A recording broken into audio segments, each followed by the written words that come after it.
हंसी आती है, हंसी आती है ये कह के कि परिवारवाद हम चलाते हैं या परिवारवाद लालू जी चलाते हैं।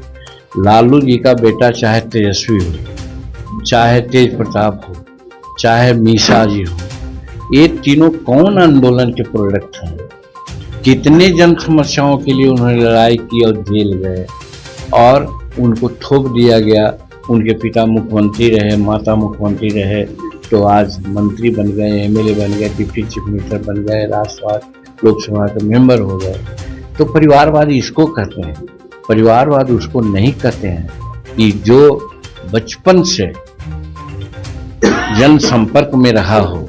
आप मीन करते होंगे कि हमारा बेटा संतोष के बारे में लोग कहते होंगे। संतोष मिडिल पास नहीं है।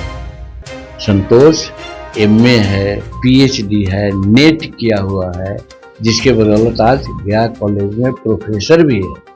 और ये नहीं कि वो एमएलसी है तो उसको कोई ज़्यादा लाभ मिल रहा है। आज प्रोफेसर है, इसको 2.5 लाख रुपया सालाना महीना मिल सकता है, और वहाँ क्या है 1.5 लाख रुपया मिलता है। लेकिन जन सेवा के लिए आज नहीं, शुरू से ही जब उसने होश संभाला, जब कॉलेज की शिक्षा प्राप्त किया, उसके बाद वो जानते हैं कहाँ काम किया? यूनिसेफ में काम किया था।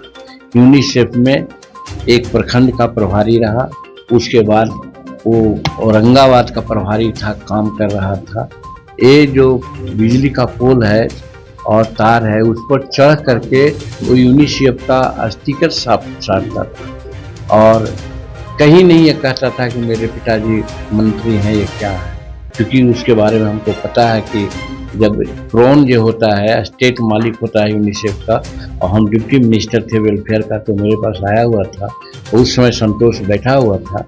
जब मालूम हुआ उसको कि संतोष के बारे में कि मंत्री का बेटा है, तो आश्चर्य किया कि अरे भाई, ये तो कभी नहीं कहा कि हम मंत्री के बेटा हैं।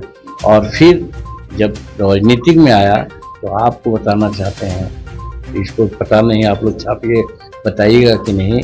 1998 में लाल कृष्ण आडवाणी जी की बैठक हुई थी यहाँ गांधी मैदान में। उस समय भाजपा ज्वाइन किया था, मेरे साथ नहीं था। और जब आगे बढ़ा उसकी कारवां, हम भी आगे बढ़ते गए। लास्ट में वो शायद हमारा उम्र या हमारे प्रति पिता के प्रति उसका कोई तब समझ में आया। तब फिर उधर छोड़ के कहा कि जो पिता हमारे हैं इस पार्टी में, उस पार्टी में रहेंगे। और वो रहा, और रहने के बाद एमएलसी हुआ। एमएलसी के बाद दोबारा एमएलसी अभी हुआ है और मंत्रिमंडल में है। तो वो अपने काम, आंदोलन और सेक्रीफाइस के चलते हैं, न कि जीतन मांझी के बेटा के चलते हैं।